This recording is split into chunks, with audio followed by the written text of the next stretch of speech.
Graça e paz, meus amados irmãos. Vamos conversar um pouquinho a respeito da palavra de Deus. Quero pensar nesta oportunidade, com os irmãos a respeito de princípios e valores para a vivência familiar em todos os tempos. Nesta semana, na sexta-feira, se não me falha a memória, a irmã Adriana do Cid postou uma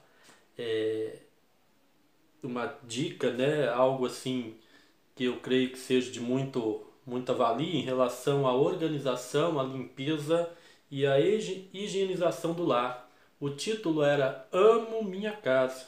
Veja como uma casa arrumada pode mudar a sua vida. Ideias muito interessantes são apresentadas ali. Mas eu quero pensar com vocês hoje sobre a importância da limpeza. Não é necessariamente a limpeza do lar. Eu poderia pegar uma vassoura na minha mão e dizer, olha, limpeza! Mas não é sobre isso. Eu quero falar com vocês a respeito da limpeza do coração. Aquilo que nós devemos varrer da nossa vida para o bom convívio no lar, na igreja e na sociedade. Caso não se varra a sujeira para fora do nosso coração ou queiramos colocá-la debaixo do tapete, isso vai trazendo acúmulo e isso vai ser muito prejudicial, quando na verdade deveríamos jogar algumas coisas no lixo.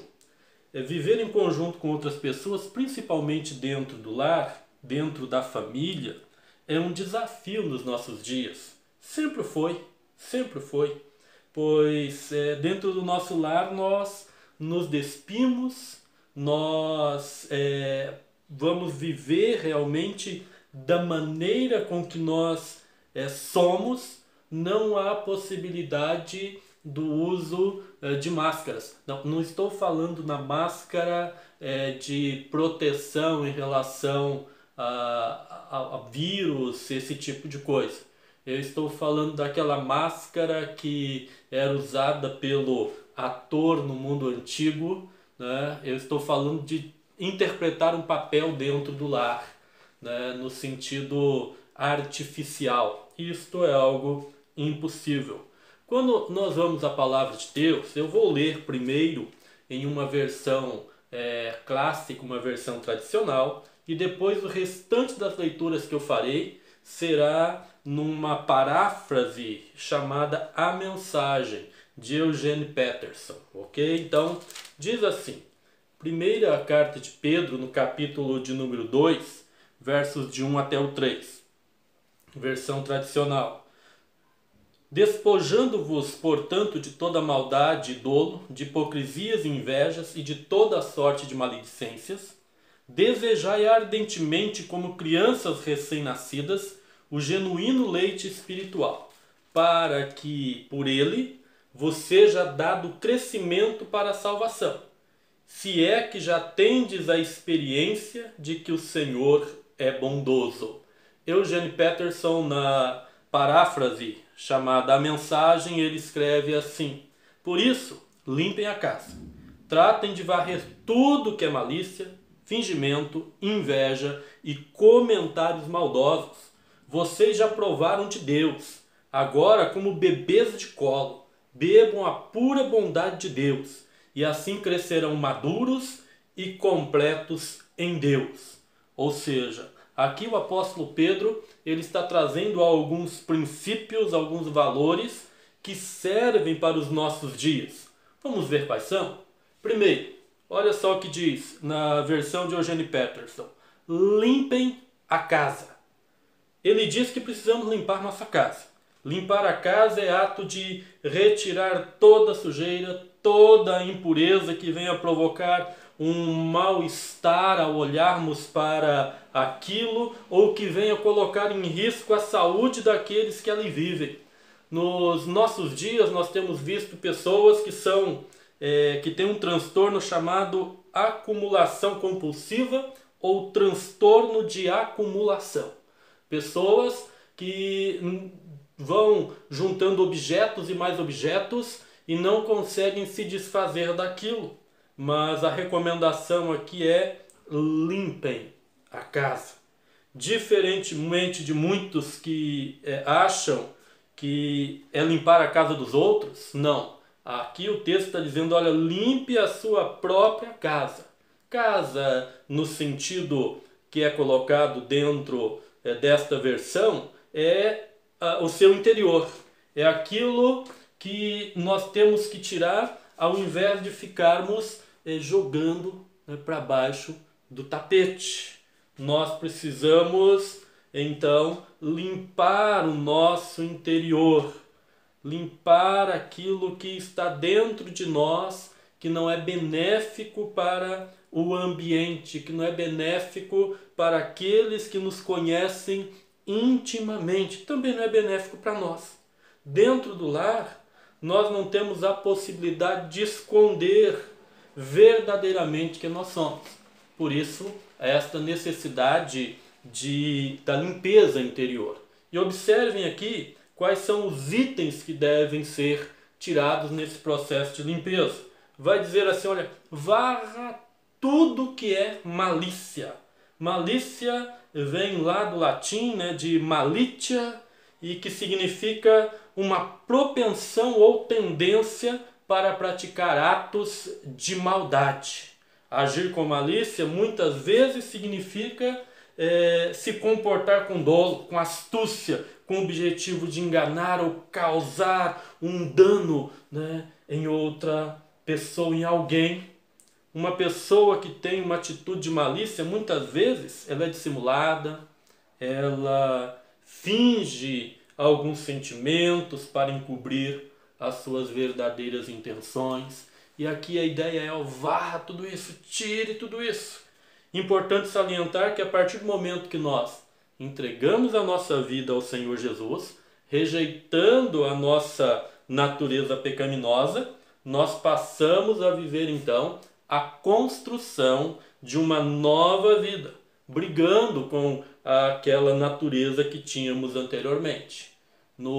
A mensagem em Romanos 8, 12, 13 afirma o seguinte: vocês não percebem que não devemos 1 centavo à velha vida, na qual a pessoa tem que fazer tudo por si? Não há nada nessa vida para nós, nada mesmo. O melhor a fazer é dar a ela um enterro definitivo e se engajar na nova vida. O Espírito de Deus nos chama. Há muito que fazer e lugares para conhecer. Passamos a deixar a vida maliciosa, porque não há nada nessa vida terrena que nos interessa. Já morremos para ela. Já morremos para ela. Nós não esperamos nada daquilo que é terreno. E nós passamos então a viver com transparência, a começar dentro do nosso lar. Dentro do lar não existe espaço para engano ou o desejo de causar algum dano, seja material, psicológico, sentimental, emocional ou espiritual ao outro. Precisamos também varrer tudo que é fingimento. Fingimento vem a ser ação de fingir, simulação, hipocrisia, dissimulação, artifício, ficção. Quando se está com pessoas distantes do lar, existe a possibilidade de ser quem você não é. Ou seja, ser um verdadeiro hipócrita. Desempenhar um papel, desempenhar um ato artístico, vamos colocar desta maneira. Mas por meio do Espírito Santo de Deus, que passa a fazer morada dentro do coração daquele que crê, nós passamos ou nós vamos sendo transformados pelo Senhor, não de fora para dentro. Pelo contrário, passamos a ser transformados de dentro para fora, uma mudança verdadeira. Nós seremos quem nós somos, dentro do nosso lar ou longe dele. Perto de pessoas que nós conhecemos ou longe dessas pessoas. É dentro do lar que por muitas vezes nossa máscara acaba caindo, se continuarmos na farsa da transformação exterior. Dentro do lar, na vivência dentro do lar, nós não temos como interpretar um papel a ponto de ganharmos um Oscar. mais cedo ou mais tarde a máscara vai cair e realmente nós mostraremos quem nós somos. O apóstolo Paulo ele fala lá em Efésios 4:20, ele vai dizer o seguinte: mas isso não é vida, gente. Vocês aprenderam de Cristo? Acha que aprenderam direito? Que foram bem instruídos, na verdade, exatamente como a temos em Jesus? Desculpa da ignorância. A desculpa da ignorância não vale mais. Tudo, quero dizer tudo mesmo, que está ligado àquele velho estilo de vida, tem de ser abandonado. É pura podridão, doideira total. Saiam fora. Agora é hora de ter um estilo de vida totalmente novo, zerado. Um dia planejado por Deus, renovada a partir de uma vida planejada por Deus, renovada a partir de dentro, uma vida que muda para melhor a conduta de vocês e que faz o caráter de Deus tornar-se realidade na sua vida, na vossa vida. Caso não se vá o fingimento para fora do coração, nós vamos acabar contaminando o lar. Então ele não deve ser, fingimento não deve ser varrido para debaixo do tapete, ele deve ser destinado para o local correto, para a lata de lixo. Vale também dizer que é necessário varrer tudo que é inveja e comentários maldosos. Mas como assim? Desde quando dentro do lar há inveja? Desde quando tecemos comentários maldosos dentro do nosso próprio lar? Com aqueles a quem nós amamos, com aqueles que convivem conosco debaixo do mesmo teto. Inveja traz a ideia de um sentimento de cobiça à vista da felicidade do outro, da superioridade de outrem.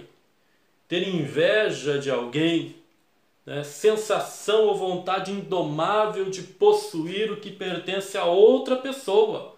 Um exemplo, ela tem inveja do marido da outra, ele tem inveja do seu superior, do seu encarregado. Inveja muitas vezes pode ocorrer também entre os cônjuges, principalmente se um tem uma posição de destaque, se um conseguiu progredir intelectualmente, enfim, mais do que outro, pode haver também inveja entre irmãos. Quando nós vamos à palavra de Deus, nós vamos encontrar muitos casos de inveja entre irmãos. Nós vamos encontrar o exemplo de José, que os seus irmãos o invejavam e que seus irmãos acabaram o odiando. Então, a inveja não pode estar presente no lar. Infelizmente, depois que Adão pecou, que perdeu a comunhão com Deus por causa da sua desobediência, nós nos tornamos pessoas invejosas. Buscamos sempre ser melhores. Uma competição louca que muitas vezes entramos. E em muitos casos a inveja é injusta e cruel. Ou esta competição, melhor dizendo, é injusta e cruel. Eu fico pensando aqui que há relacionamentos conjugais que parecem mais uma competição do que uma cooperação. Há relacionamento entre irmãos, e fala aqui irmãos biológicos, irmãos de sangue, que parecem muito mais uma competição do que uma cooperação. Tudo isso por causa do quê? Tudo isso por causa da inveja. E aí as pessoas acabam agindo como crianças mimadas que querem ter aquilo que o amiguinho possui. Em outras outras colocam a língua em ação e acabam destruindo outras pessoas com comentários que fazem a respeito delas sem o menor pudor, sem o menor constrangimento, não se ruboriza mais. O invejoso não cresce, sabe por quê? Porque ele gasta todo o seu tempo e toda a sua energia para tentar destruir o outro, ao invés de canalizar a sua energia, a sua força, a sua capacidade para algo que lhe traga crescimento. A palavra de Deus vai nos dizer que o objetivo do Senhor para nós é que nós possamos crescer até atingirmos a estatura de Cristo, até nós sermos semelhantes a Cristo em tudo, em tudo. Este é o ideal de Deus para nós. Isso traz saúde pessoal, isso traz saúde para a família, isso reverbera, isso vai se refletir lá na sociedade, na empresa que você trabalha, na escola em que você estuda, na faculdade que você frequenta, enfim, vai se refletir na sociedade. Quando nós crescemos, quando nós buscamos um crescimento pessoal, ao invés de ficarmos invejando e falando mal com comentários maldosos das outras pessoas, contra outras pessoas. Mas o texto vai dizer também para nós o seguinte, né? Bebam a pura bondade de Deus. Outras traduções vai falar desejando sempre o puro leite espiritual. Quando Cristo passa a ser o agente transformador da nossa velha natureza, nos tornamos como crianças, tá? Embaladas ali no colo do papai, mas aqui é do papai celestial.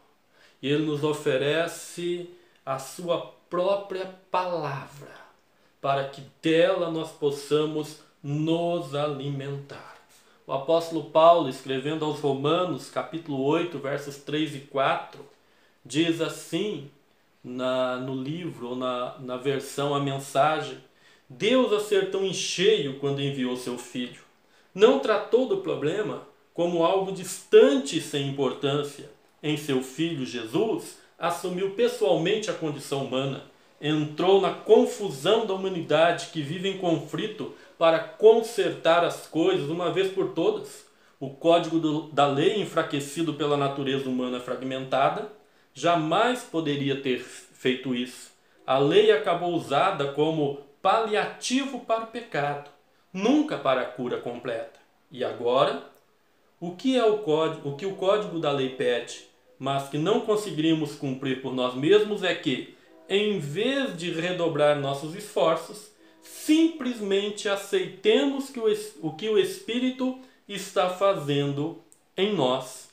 Quando estamos na vivência de nosso lar, como refúgio do mal que está lá fora, e aí eu digo do mal moral, do mal ético, até mesmo desta pandemia que aí está, a nossa comunhão só se tornará efetivamente sustentável se aceitarmos aquilo que o Espírito pode e faz em nós. É por meio do alimento espiritual que, como pais, nós passamos a não provocar a ira aos nossos filhos, Efésios 6,4, que os filhos passam a obedecer aos pais, não por medo, mas por prazer e por amor, Efésios 6,1, que o marido passa a dar o máximo de si à sua esposa, Efésios 5, 25 até o 28, que a esposa compreende melhor o seu esposo, ele é submissa, ele é respeitosa, Efésios capítulo 5, versos 22 a 24.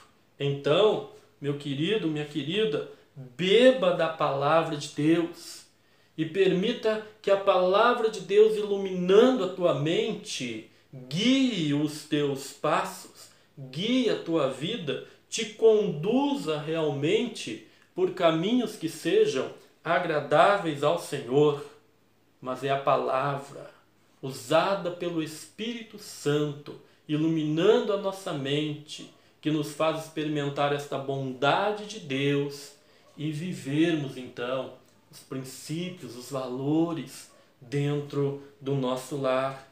E o texto vai encerrar dizendo o seguinte: crescerão maduros e completos em Deus. Crescer maduro e completo em Deus é passar a ser uma pessoa cheia do Espírito Santo, guiada pela palavra de Deus, que se sente bem dentro do seu lar com as pessoas que o cercam. É varrer para fora tudo aquilo que possa contaminar os relacionamentos e colocar no lugar certo, no esquecimento. Não é ficar levantando pedras para ver o que tem embaixo, não é ficar levantando o tapete para ver o que tem embaixo, de jeito nenhum. Porque se agirmos de maneira correta, não vamos botar sujeira embaixo do tapete. Vamos varrer, vamos jogar no lixo, vamos jogar fora, irá para o esquecimento. É isso que o texto está nos dizendo. Romanos, capítulo 12, verso 1, uma versão bem conhecida, um texto bem conhecido, a mensagem diz o seguinte: portanto, com a ajuda de Deus, quero que vocês façam o seguinte: entreguem a vida cotidiana, dormir, comer, trabalhar, passear, a Deus, como se fosse uma oferta. Receber o que Deus fez por vocês é o melhor que podem fazer. E depois o apóstolo Paulo vai tratar lá em Filipenses, capítulo 3, versos 12 até o 16, que ele estava prosseguindo para o alvo. Ele não tinha ainda conseguido atingir o alvo, mas ele estava deixando coisas para trás e prosseguindo para o alvo pela soberana vocação de Deus em Cristo Jesus. É assim que nós devemos fazer. Nós devemos entrar no caminho certo, nós devemos seguir o caminho certo, nós devemos objetivar um alvo na nossa vida, nós devemos ter propósito para a nossa vida e nos submetermos a Deus a fim de conseguirmos crescer, sermos maduros até atingirmos esses propósitos que nós estabelecemos. Então, como vimos, não é fácil nos despir de nós mesmos, mas é preciso caminhar para o alvo principal, que é Cristo Jesus. É preciso correr e não olhar para trás, não ficar trazendo coisas do passado que já foram jogadas fora. Se em algum espaço no tempo e dentro do lar tentamos varrer a sujeira para debaixo do tapete, é tempo de, em família, retirar todo o lixo, na força do Espírito Santo, na capacitação que o Espírito Santo nos dá. E a partir desses princípios, nós teremos possibilidade de vencer as dificuldades, as maldades e tudo aquilo que possa colocar em risco a nossa comunhão pessoal com o Senhor, a nossa comunhão com a nossa família e a nossa comunhão com as pessoas que estão em torno de nós. A nossa comunhão pessoal, a nossa comunhão familiar, a nossa comunhão espiritual. Que o Senhor nos dê sabedoria para termos coragem de pegar a vassoura. Que Ele nos ensine, através da Sua palavra, a viver a vida plena em Cristo na família, na igreja e na sociedade. Que o nosso Paizinho querido, que o nosso Deus, Ele nos abençoe para vivermos estes valores e princípios que são válidos, que são essenciais, que são fundamentais para a vivência da família em todos os tempos. Que Deus abençoe o seu dia, em nome do Senhor Jesus. Amém.